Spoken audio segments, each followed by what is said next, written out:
Hello everybody and welcome. Today we're going to be looking at Friends Season 1, Episode 6, The One with the Butt. And if you're new to these videos, then hello, my name is Scott, and have you ever watched one of these shows and there's been a little bit of pop culture that pops up and you go, I don't quite know what that's in reference to. The characters seem to be laughing at it, the audience seems to be laughing at it, so I just know that I have to laugh at it as well. Well, the purpose of these videos is to go through each one of those pop culture references that pop up in the script and break it down to give a little bit of context so that next time on your personal watch through, you'll hear the joke, you'll have the background knowledge, and you'll go, that's what it means. Now I appreciate it. And now my laughter can be genuine as opposed to just a nod and laugh kind of situation. And once I'm done with all the pop culture references, then I'll have a look at a little bit of trivia and then give my review on the episode at the end. And whilst you're watching, don't forget that the comment section is open down below. So feel free to leave any comments on any pop culture references that pop up that you did know or any that you didn't know. And for the first time, you've got some context and you're like, oh my gosh, that's what that means.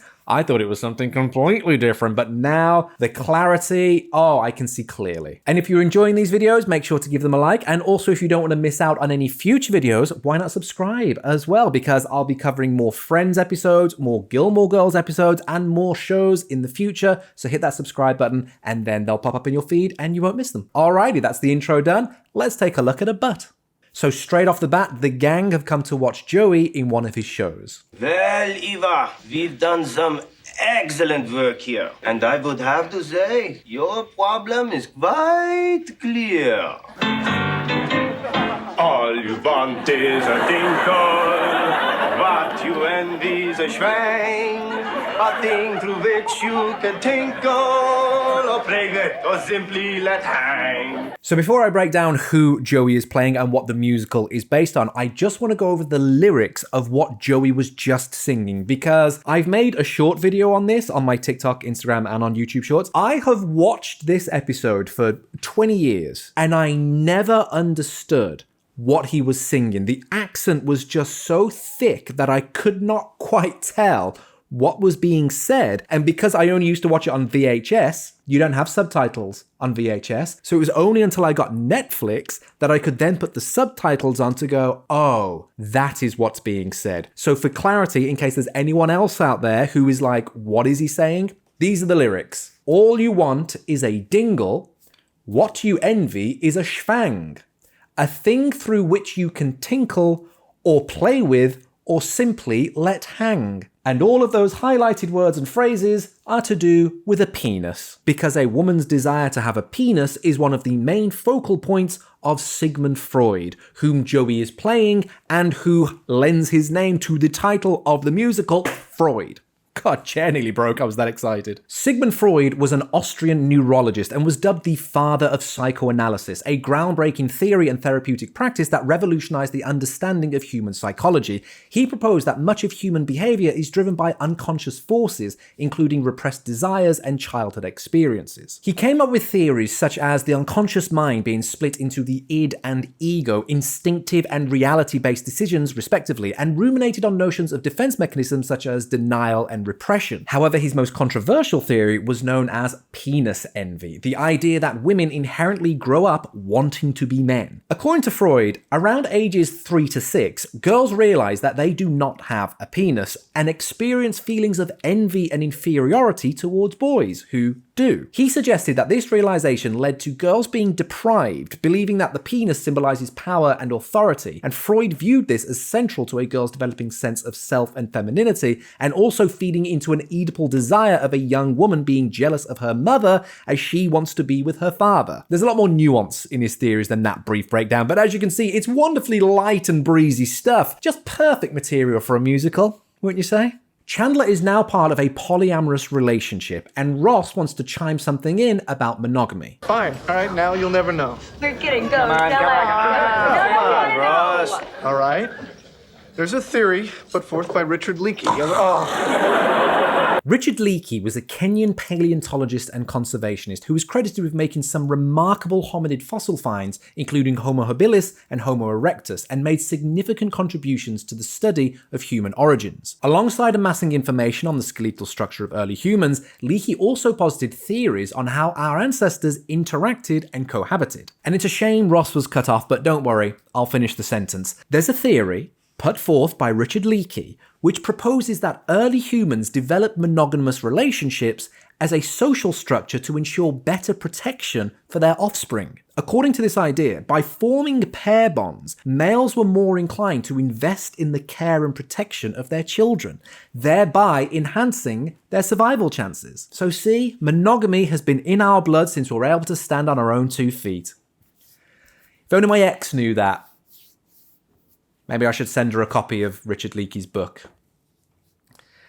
Moving on, Rachel has done some cleaning. Look! I cleaned! I did the windows, I did the floors. I even used all those attachments on the vacuum, except for that little round one with the bristles. I don't know what that's for. Oh, yeah, nobody knows, and we're not supposed to ask. I know what it is, and you don't have to ask, because I'll just tell you. It's a dust brush. It's a small round tool that has soft bristles and a circular head, and it can be attached to an extension wand or a hose, and you use it for gentle cleaning, such as around picture frames or ornate mantelpieces, or you use it on the air conditioner, anywhere, just anywhere that you don't want to be knocking things over, but you do need to actually, it's a little bit mucky around here. You just use that, attach, do that around the knickknacks, around anything that could break, and it'll be fine. It's soft, it's bristly. I'm thinking now, I'm just looking at a picture of the apartment that would have come in handy. You can literally see this little sun in the top right, and also the picture frame around the peephole, which was a mirror that was dropped and then hung there in order to, and it's iconic. That would have done really well with the dust brush. But there we go, it's a dust brush. So now I know, now you know, and if someone could pass on a message to Rachel Green circa 1994, then she will know also. Rachel moved the green ottoman. Oh gosh, absolute disaster. Don't worry, Monica moved it back. And in doing so, she's heard how neurotic she can be from the rest of the group. Guys, I am not that bad. Yeah, you are, Monica. Remember I lived with you? You were like a little,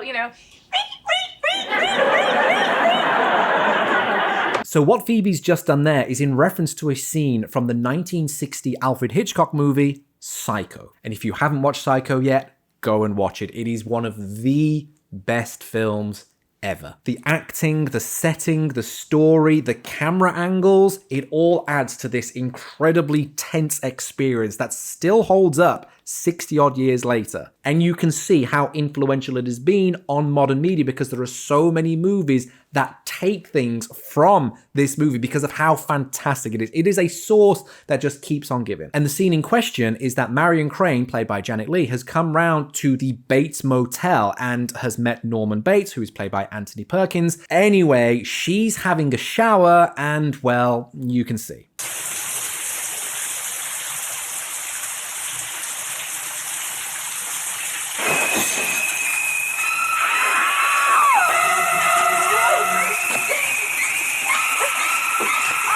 So the stabbing motion tied in with that incidental violin in the background, that has come to symbolize someone who is acting psycho. Because, of course, someone stabbing somebody in the shower is psycho. Also, it's from the movie called Psycho. And if you watch the movie, you will realize where the term psycho why it's been called that, because it is definitely appropriate for one of the characters. I don't want to give any spoilers away, you just need to watch it, because my goodness. Okay, so there is an additional callback to Psycho later on in the scene. I'll just play the clip right here. Oh my God.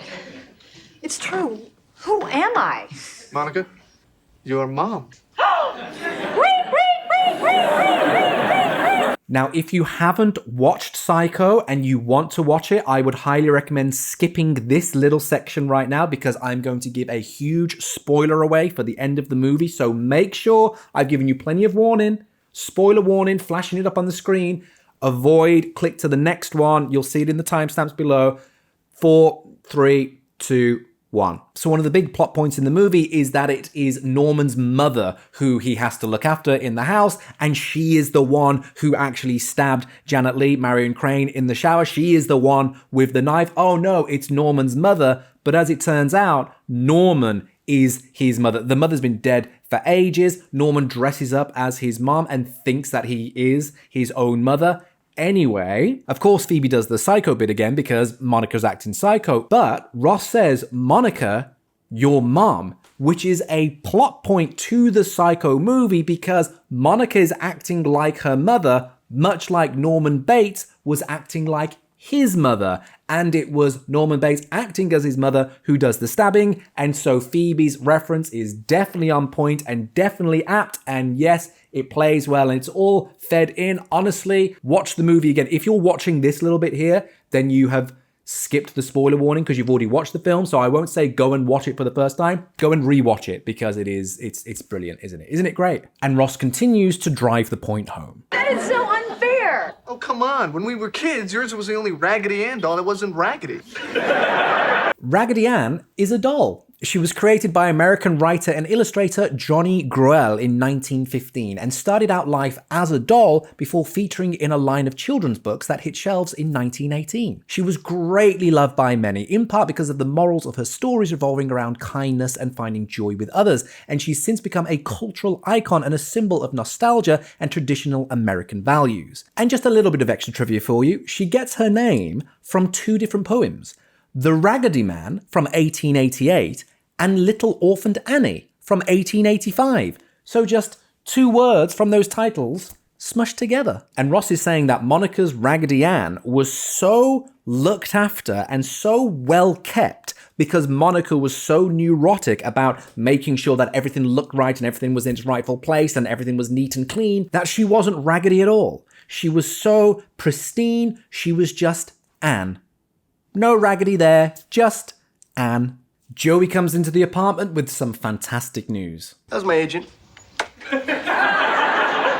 My agent has just gotten me a job in the new Al Pacino movie. Al Pacino, considered one of the greatest and most influential actors of all time. He started out on the stage to great acclaim, however, it wasn't bringing in enough money, so he signed up to a talent agent and got a couple of roles in films such as Me, Natalie and The Panic in Needle Park, and it was that film that brought him to the attention of Francis Ford Coppola, who cast him as Michael Corleone in The Godfather. Now, a lot of industry executives were like, no, he is an unknown, what the heck are you doing? Oh, he only went and smashed it out of the park, didn't he? Earning an Oscar nomination for his role and cementing him as this incredible, tightly clenched, sort of frenetic actor who is just hyper-focused and really, intense. And he has played many roles since then with such great acclaim. So many fantastically, critically acclaimed and culturally significant parts, a few of which are referenced in this episode. I'm out of order, Pear. You're out of order. This whole courtroom's out of order. And that is a quote from the 1979 movie And Justice for All. And here's a clip of that quote said by Al Pacino. If he's allowed to go free,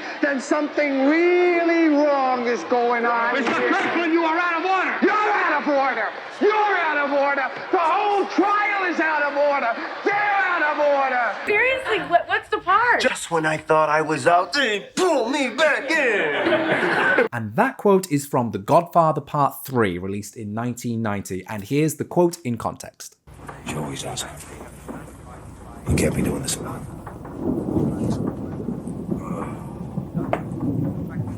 Just when I thought I was out, they pulled me back in. And so, yes, an incredible actor with some incredibly memorable performances that are incredibly quotable. I would say of all of his films, the one that means the most to me, my favorite of his, is Scent of a Woman. It's the one that he won the Oscar for. And I remember watching this with my grandmother when I was about 10 or 11 years old. And the scene at the end where he gives the speech to the board at the school. I remember watching that as a kid and going, I want to affect people in the same way that he has affected me. And it was in that moment that I decided I want to be an actor. And that is what I pursued ever since. And then I got into drama school, and unfortunately it hasn't really picked up for me, but there's still time. There's still the future. But I would say my decision to be an actor was because of Al Pacino in that movie. Sometimes I wish I hadn't watched it. I think I'd have had a much more stable career as a firefighter or as a detective in the police force. They're the other two jobs I wanted to do if I wasn't an actor. I think I'd be in a better place financially and probably mentally. But well, it's fun to pretend to be somebody else and say some words that somebody else has written. Let's carry on. So Joey is on the set for his job and, well, yeah. Losing the robe. Okay, and the robe is lost. He's the stand-in for Al Pacino's butt. That's his job. He's the stand-in for Al Pacino's butt. Al Pacino goes into the shower and then he's the butt. So could this just be a fabricated scene in order to have Joey pretend to be, because I suppose he looks a little bit like Al Pacino from the back with the hair and everything. Maybe it's just for laughs. Sure thing. But if we actually look at a little bit of detail here, this episode came out in 1994. When you look at what movies Al Pacino was making at the time, the next movie that came out in 1995 was Heat. And towards the beginning of the movie, there is this scene. Though it is brief, there is Al Pacino having a shower. And you only get to see him from the front because, as we learn later on in the episode, they cut Joey's part. His grandmother's going to go and he's going to know he's not the butt and all of that. So you could possibly think that Heat, that was produced by Warner Brothers, the same that Friends was produced, there was a little bit of a tie-in, a little bit of an in-joke that Joey was going to be the butt in that particular scene in Heat. Now, Joey does say this in regards to the character. The way I see it, the guy's upset here, you know? I mean, his wife's dead, his brother's missing. I think his butt would be angry here. What Joey has described right there does not pertain to the plot of Heat whatsoever. But I would like to think that because Joey is literally just a background artist, well, actually just a backside artist, if you were, that he wouldn't be given the full details to the movie lest he leaked it. So they just give him some generic random thing, much in the same way that they have different titles for movies when they're working on them in case it gets leaked or in case anybody sees the files. Or as I've seen from proximity to my more successful acting friends, when they're given a script, they aren't given the entire plot if they're only in it for a little bit. The information that isn't pertaining to them isn't necessary because they could leak that, it could ruin the entire production. So I think if we're going with the theory that Joey was in fact meant to be the butt double for Al Pacino in this scene in Heat, that he was given a false synopsis in order to protect the sanctity of the movie. And there we go. That is the scene. I'm going on record to say that is the scene that Joey was meant to be the butt double for. It all lines up. I'm just going to go over it again. It all lines up because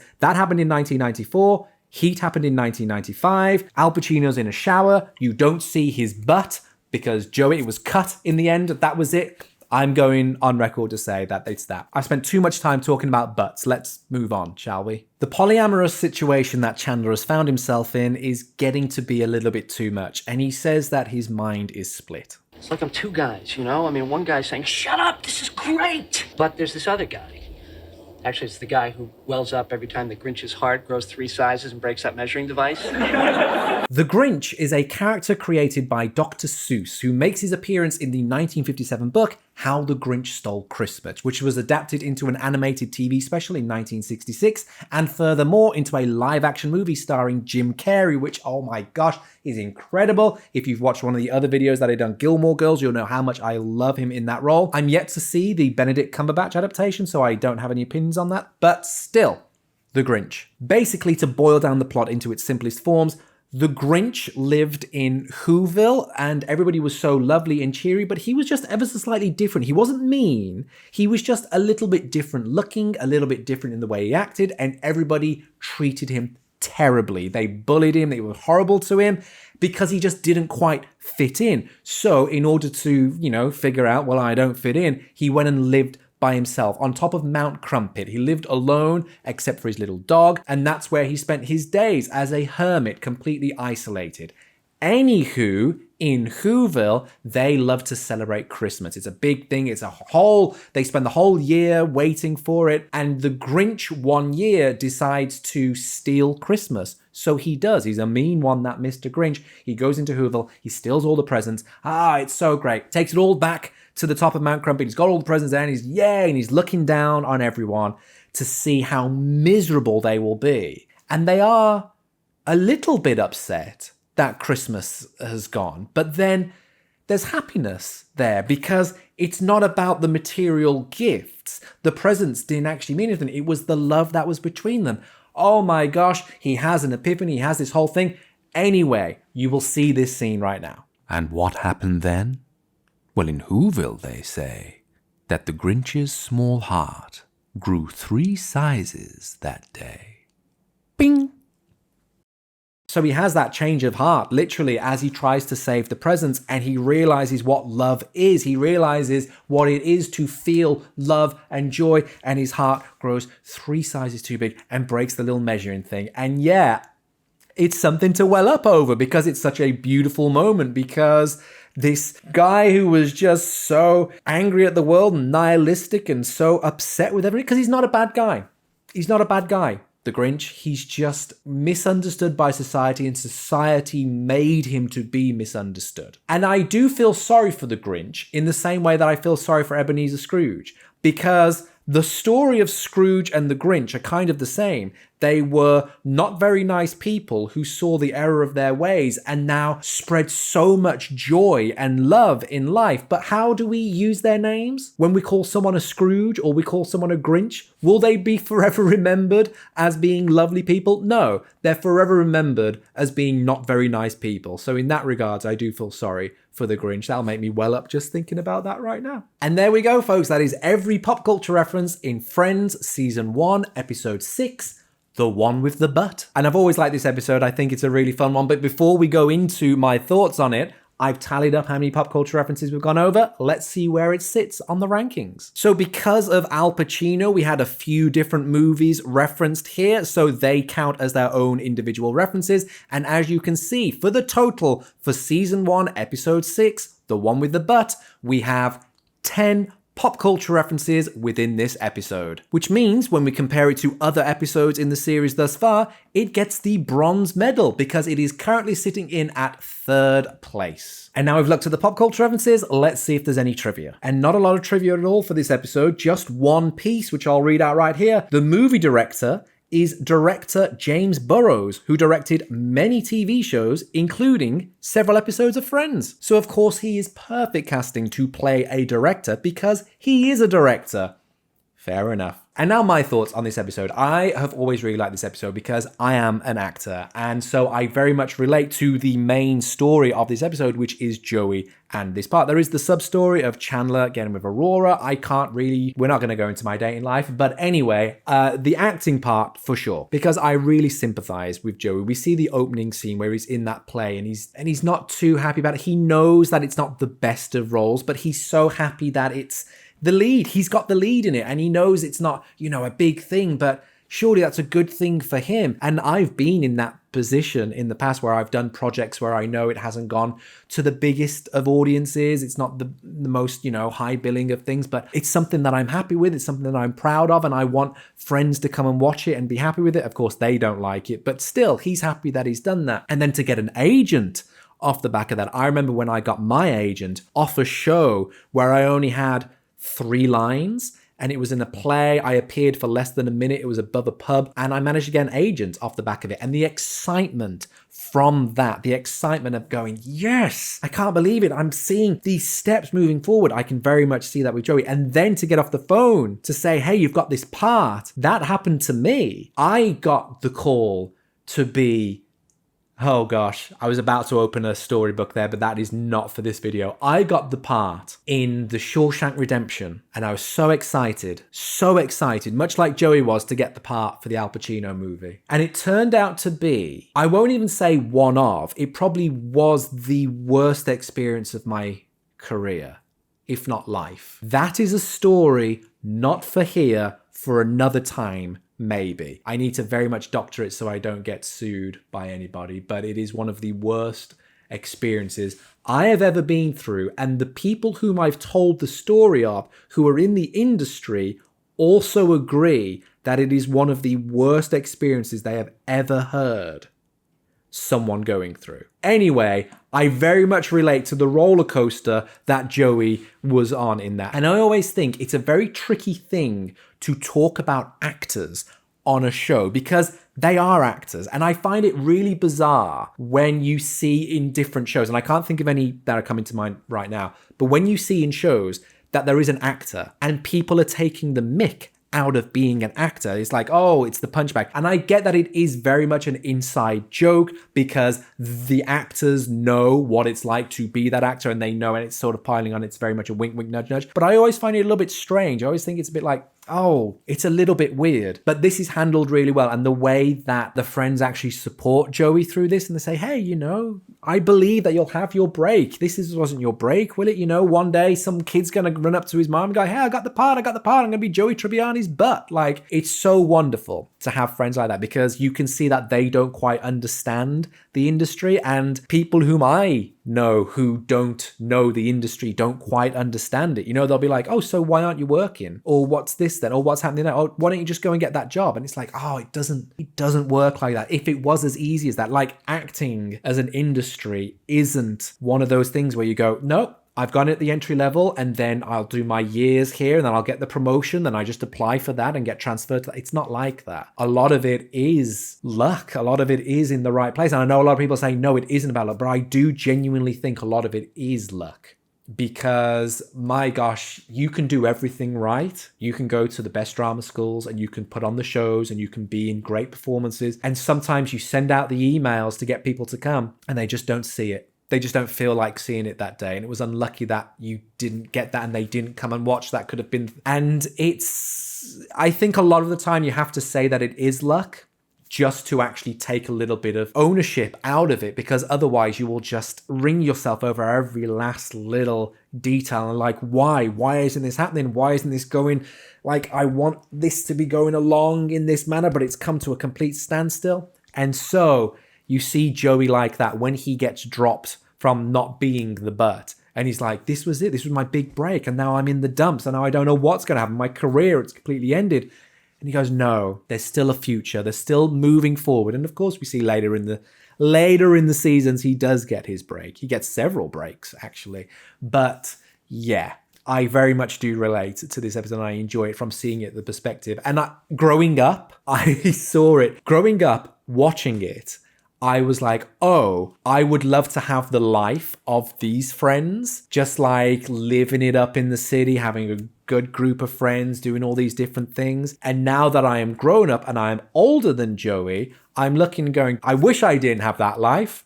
But unfortunately I did. Not the having friends around and all these lovely connections. I don't have that. But the, failed career. I have that. Anyway, maybe we should talk about something else in this episode. It's the first time we start seeing Monica's neuroses appear, and this is the seed that's been... I do feel it's a little bit of a because the Flanderization of these characters very much happens in the later seasons. Like, if you know what Flanderization is, it's taken an aspect of the character. It was from The Simpsons, Ned Flanders, who was, the character that he was, but then had aspects of him completely distorted and blown up into such a basically disfigured type of character. It was unbelievable. And that happens with these characters. Like Joey can be a little bit dumb at times. Monica can be a little bit neurotic at times, and this is just a little bit of that. And then you see basically later down the line, she is this obsessive, completely over the top. Yeah. So this is the beginning. This is the seed that turns into the mangled tree that we see later on. Which is a little bit of a shame, but it is a fun quality to have. But we also see Chandler get with Aurora, and so when you see later on him lamenting over how terrible his love life is, he seems to forget these little moments where he gets with this incredibly beautiful woman and has this amazing time, which is basically, as he says, and Ross says, every guy's fantasy. And he managed to live this life. So, yeah, fair play, Chandler. At least fair play season 1, Chandler. But yes, overall, I do think it is a lovely episode. And it really carries on this trajectory of getting to see people in different lights and getting to see people in different aspects. Because it's the first time we've actually got to see Joey within his career. Because he's only mentioned, I'm an actor. We've actually got to see him act. We've actually got to see him pursue his career and go further in his career. We also get to see how Chandler chats up a woman. Like, that's a whole thing. We get to see this new light on Monica as well. All these different things. Yeah, kind of Ross, Phoebe and Rachel took sort of the backseat, but don't worry, because they'll have plenty of stories to come later on. And there we go, my friends. That is the end of the video. Thank you so much for being here. Don't forget that the comment section is open down below, so leave any of your thoughts in there. And if there were any pop culture references that I brought up that you weren't aware of, that only now you've gone, oh, that's what it meant, let me know that as well. And if you enjoyed this video, feel free to give it a like, but also why not a little subscribe as well? Because then you won't miss out on any future videos that are coming out, whether it's to do with Friends, whether it's Gilmore Girls, or any other shows that'll be out on the horizon sometime in the future. Hit that subscribe button and you won't miss out. But there we are, my friends. I might look up to see if I can email any more agents and get no replies back. Ho ho, what a fun life it is to be an actor. Anywho, I'll leave it here. Thank you so much for watching. Luck and more to you all, and catch you next time.